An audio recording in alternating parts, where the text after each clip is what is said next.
So from CB, eventually you start Massey, and like I said from the outset, sell it to Cushman a number of years later. What was that move like from CB to kind of starting your own thing? Yeah, well, back then I was 26, Paul Massey was 28. We were wide-eyed, ambitious, full of vinegar, as they say, and thought we could take over the world. But I'll tell you, it was a really challenging thing. We started the business in November of 88. The savings and loan crisis was just getting into full mode by mid 89. And it was tough sledding for a while. Ran the business on credit cards for a number of years. I ran our personal lives on credit cards for a number of years. But there were certain inflection points in the history of the company that really changed the course of the firm and served us well. First one was we had a geographic orientation towards the investment sales business with a broker working in each neighborhood in Manhattan.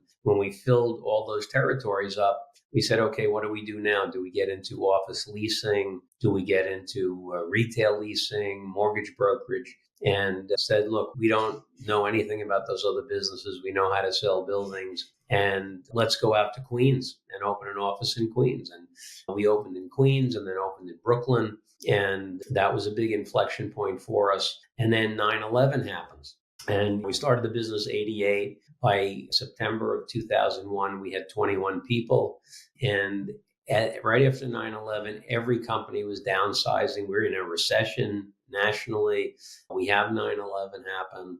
Companies are laying people off. These were great quality people. They were brokers, they were bankers, they were lawyers, accountants. And Paul and I said, you know what? New York is tough. We're going to bounce back from this. Let's go hire all these people.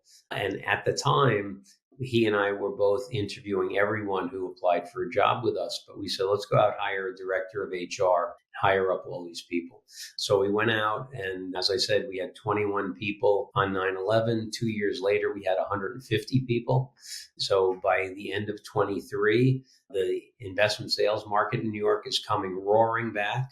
And we had boots on the ground that were well established. We had our Queens office up and running. We had our Brooklyn office up and running. We were in the Bronx and just really took advantage of that market. And 04, 05, 06, 07, those are 4 unbelievably great years. And we were eating the lunch of all the big national and global firms, but we were very, very granularly entrenched in our local markets. And then we had another inflection point in 2011 where we had filled up all the sale territories in the 4 boroughs. We didn't cover Staten Island. Staten Island operates more like New Jersey, but we had all the sale territories filled in. So again, we're faced with this dilemma. Do we get into different service lines or do we increase our geographic footprint? And we went and looked at Boston and Philadelphia and DC and Chicago. Chicago would have been the market that we went to.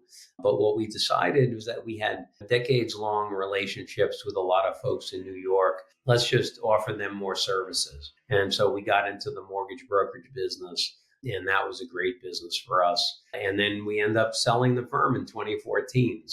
But it was lots of ups and downs, peaks and valleys. It's not easy to run a brokerage business. And I have to say, we got very, very lucky with the way we exited. But I do believe you need luck, but I also believe the harder you work, the luckier you get. And it was quite a ride for 26 years and 46 days.